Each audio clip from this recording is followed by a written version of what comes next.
आज हम सेथ-जेफ का नियम देख रहे हैं। यह अल्कोहलों के निर्जलीकरण में एक मुख्य भूमिका निभाता है और इस नियम के अनुसार यदि किसी अल्कोहल के निर्जलीकरण द्वारा एक से अधिक एल्किन बनने की संभावना हो तो वह एल्किन मुख्य रूप से बनेगी जिसके द्विबंध वाले कार्बन पर प्रतिस्थापी ज्यादा होंगे। तो ये तो हो गई इसकी परिभाषा। अब इसको समझा देता हूं मैं।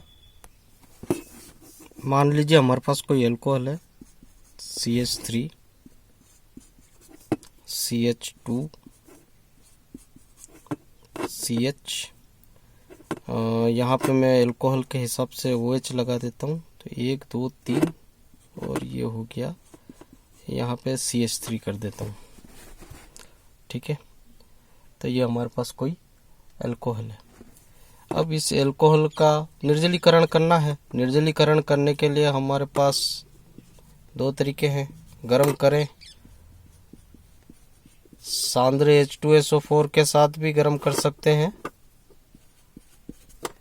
और या फिर हम अल्कोहलिक KOH के साथ भी इसकी रिएक्शन करवा सकते हैं। दोनों ही कंडीशन में इसका बीटा हाइड्रोजन का विलोपन होगा।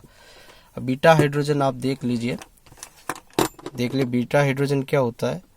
यहाँ पे देखिए ये एक फंक्शनल ग्रुप है OH। तो फंक्शनल ग्रुप से जुड़ा हुआ कार्बन जो होता है वो अल्फा कार्बन होता है। तो ये हमारा अल्फा कार्बन हो गया और अल्फा कार्बन के जस्ट आगे वाले कार्बन जो होते हैं, अल्फा कार्बन के बाद में जो आते हैं वो बीटा कार्बन होते हैं। पेनों को क्या हो गया यार, ये देखिए OH ग्रुप से जुड़ा हुआ carbon alpha carbon, alpha carbon के बाद आने वाला, दोनों ही दिशाओं में बाद में आने वाला ये बीटा कार्बन और इधर से भी ये बीटा कार्बन हो गया। अब यहाँ पे देखिए बीटा हाइड्रोजन, यहाँ इस जगह 2 हाइड्रोजन दिख रहे हैं तो 2 बीटा हाइड्रोजन हो गए और इस जगह 3 हाइड्रोजन दिख रहे हैं तो 3 बीटा हाइड्रोजन हो गए। अब जब भी हम सांद्र H2SO4 या फिर अल्कोहलिक KOH की क्रिया कराते हैं किसी अल्कोहल से तो बीटा हाइड्रोजन का विलोपन होता है और जल का अणु बनता है। निर्जलीकरण की अभिक्रिया ये। तो ये 2 तरीके से हो सकती है, 2 रूप से हो सकती है। देखिए ये बीटा हाइड्रोजन यहाँ वाला अगर इसका विलोपन करें तब भी एक उत्पाद बनेगा और दूसरा बीटा हाइड्रोजन हमारा यहाँ पे है 3 तो इसमें से किसी एक का विलोपन करें तब भी कुछ बनेगा। तो आप देख लीजिए, मैं एक एक करके दोनों को बना देता हूँ। पहले हम इधर वाला को करते हैं, बीटा हाइड्रोजन का विलोपन। तो यहाँ पे 2 हाइड्रोजन है तो एक हाइड्रोजन को नीचे लिख देंगे तो HOH निकल जाएगा, है ना। अब देखो CH3, इसको तो ऐसा कैसे ही लिख दिया CH3। फिर कौन आ रहा है, CH2 आ रहा है। तो CH2 आ रहा है ना, तो CH2 हाइड्रोजन में से मैं एक हाइड्रोजन को ही लिखूंगा और दूसरा हाइड्रोजन नीचे लिख देता हूँ। हो गया CH2। उसके बाद तो अल्फा हाइड्रोजन है, CH इसके साथ OH जुड़ा हुआ है एंड देन CH3। ठीक, तो ये आपने देख लिया।